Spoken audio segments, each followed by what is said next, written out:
ये हिंदू टेररिज्म जिसको कहते हैं, तो आपने फिर बस एक सख्त स्टेटमेंट दिया है कि नहीं, हिंदू टेररिज्म जैसा कुछ नहीं है।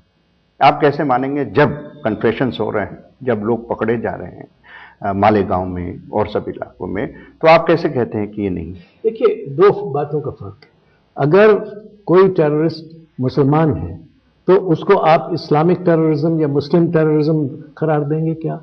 अगर कोई ईसाई इस तरह की हरकत करता है तो क्या आप उसको क्रिश्चियन टेररिज्म कहेंगे? हमारा ये मानना है कि टेररिज्म का कोई मजहब नहीं होता, ये एक प्रवृत्ति है, ये एक मानसिकता है। वो अंदरूनी तौर पर भी पैदा हो सकती है और रिएक्शन में भी पैदा हो सकती है, लेकिन जहां भी होती है वो गलत है। आरएसएस इन लोगों को एक्सपेल क्यों नहीं कर देता? नहीं, आरएसएस के जो लोग हों उसमें उनको तो करें ना, जिनको वो पहले ही कह चुका। भागवत जी का बयान आपने सुना होगा, उन्होंने कहा कि हमने बहुत पहले ही ये कह दिया था कि जिसके भी उग्रवादी विचार हों दे गो होम, उनका संघ से कोई आपने एक आपने एक स्टेटमेंट दिया है कि दिग्विजय सिंह फिर से एक दूसरी पार्टीशन की तरफ देश को ले जा रहे हैं। ये जरा सा आपको नहीं लगता है कि एग्जैजरेशन है, ज्यादा बोल गए हैं आप? नहीं, मैं ये समझता हूं कि मैंने बहुत सावधानी के साथ बात कही है। दिग्विजय सिंह जी ये दिखाना चाहते हैं कि इस देश में एक हिंदू टेररिज्म ज्यादा खतरनाक है बनस्बत किसी दूसरे टेररिज्म से। यही बात एक दूसरे जनरल सेक्रेटरी ने भी अमेरिकन एम्बेसडर से कहीं बताई जाती है। तो इसका मतलब ये, किसके बारे में बात कर रहे हैं? राहुल गांधी के बारे में? जहां वो जनरल सेक्रेटरी। अच्छा, नहीं तो नाम बता दीजिए। हाँ, राहुल गांधी जी ने कहा, मुझे कोई नाम, दिग्विजय जी का नाम लिया तो उनका नाम लेने में कोई एतराज थोड़ी।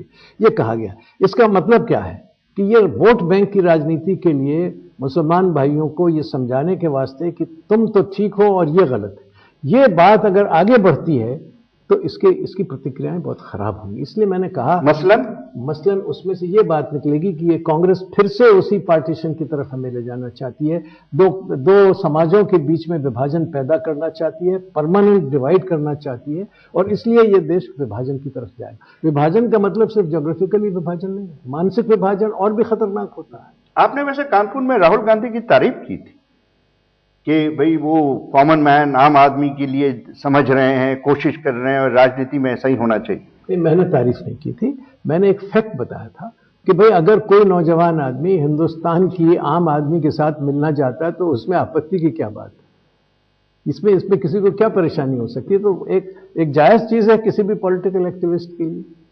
अब मैं इसको स्टेटमेंट ऑफ फैक्ट कहता हूं, आज भी कहता हूं कि मैं अपनी पार्टी के लोगों से भी कहता हूं कि भाई मिला करो, जाया करो, घूमा करो, और जो घूमता फिरता है। लेकिन आपकी पार्टी में आपकी नसीहत तो कोई सुनता नहीं। बहुत लोग जा रहे हैं गांव के लोग। तो फिर आपकी पार्टी की हालत ऐसी क्यों है यूपी में? सुधर रही है। जब हो गई तब हो गई, जो बात गई सो बीत गई, अब नए सिरे से काम हो।